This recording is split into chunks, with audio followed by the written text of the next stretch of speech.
સ્થાનિક સ્વરાજની ચૂંટણીને લઈને ભાજપ અને કોંગ્રેસ દ્વારા સેન્સ લેવાનું શરૂ કર્યું છે। જો કે કોંગ્રેસ દ્વારા ડીસા ખાતે બેઠક મળી હતી અને આ બેઠકમાં સેન્સ પ્રક્રિયા યોજાઈ હતી અને સેન્સ પ્રક્રિયા દરમિયાન વડગામના ધારાસભ્ય જિગ્નેશ મેવાણીએ બનાસકાંઠા પોલીસને કેમ આડે હાથે લીધી તેની વિગતે ચર્ચા આ વિડીયોમાં કરવી છે।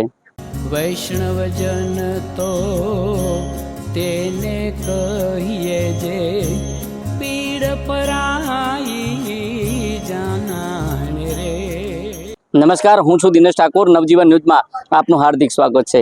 સ્થાનિક સ્વરાજની ચૂંટણીના પડઘમ વચ્ચે ભાજપ અને કોંગ્રેસ દ્વારા સેન્સ પ્રક્રિયા શરૂ કરવામાં આવી છે અને આ સેન્સ પ્રક્રિયાને લઈને ડીસા ખાતે કોંગ્રેસની એક બેઠક મળી હતી અને આ બેઠકમાં સેન્સ પ્રક્રિયા કરવામાં આવી હતી। જો કે આ બેઠકમાં બનાસકાંઠા સાંસદ જ્ઞાનીબેન ઠાકોર, જિલ્લા પ્રમુખ ગુલાબસિંહ રાજપૂત અને વડગામ ધારાસભ્ય જિગ્નેશ મેવાણી સહિત કોંગ્રેસના કાર્યકર્તાઓ મોટી સંખ્યામાં ઉપસ્થિત રહ્યા હતા। જો કે આ બેઠક મળી અને આ બેઠકમાં વડગામ ધારાસભ્ય જિગ્નેશ મેવાણીએ બનાસકાંઠાની પોલીસને આડે હાથે લેતા કહ્યું કે જે પ્રકારે અગાઉની જે ચૂંટણીઓ હતી અને આ ચૂંટણીઓમાં જે કોંગ્રેસના નેતાઓ છે આ નેતાઓને ખોટી રીતે આ હેરાન કરવાનું પોલીસે શરૂ કર્યું હતું। ખોટી ફરિયાદની ધમકીઓ આપતી હતી, ખોટી રીતે તેમના ઘરેથી ઉપાડવાનું કામ કરતી હતી। એટલે આ આવનારી જે ચૂંટણી છે આ ચૂંટણીમાં પોલીસ આવું કામ ન કરે, નહીં તો આવનાર સમયમાં પોલીસનો પોલ ખોલીશું।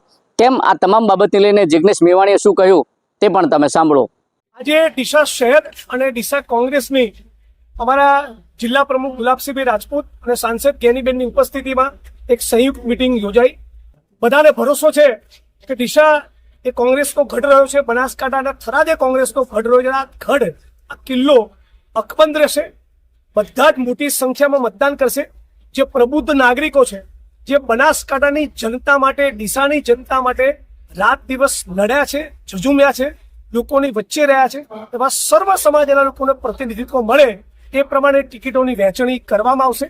સાથે સાથે પોલીસ પ્રશાસનને કહેવા માંગીએ છીએ કે અગાઉના વર્ષોના અનુભવ જ્ઞાનીબેનના અને મારા સારા નથી રહ્યા, બનાસકાંઠા જિલ્લા કોંગ્રેસના અનુભવો સારા નથી રહ્યા। એટલે આ ચૂંટણીમાં પોલીસ પ્રશાસન કોઈ દોટ ડાપણ ના કરે, ધાક ધમકીઓ આપવી, લોકોને ઉપાડી લેવા, ફોન ખેંચવા માટે પ્રેશર કરવું, જૂના કેસ ખોલવા, તને પાસામાં નાખીશું, તને તડીપાર કરીશું, આ બધી હોશિયારી પ્રશાસનમાંથી કોઈ ના કરે એની તાકીદ પણ કરીએ છીએ। નહીં તો નિયમ પ્રમાણે સમયસર આજની તો કાલે ખોટું કરનારા લોકોની પણ દવા કરવામાં આવશે।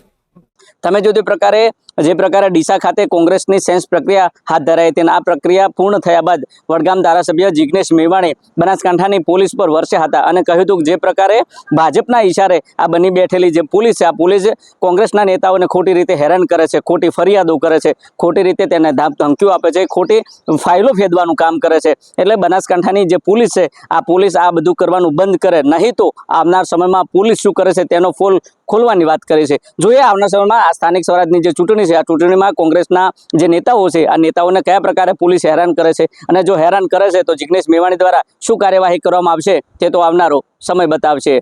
દિનેશ ઠાકોર, નવજીવન ન્યૂઝ, બનાસકાંઠા।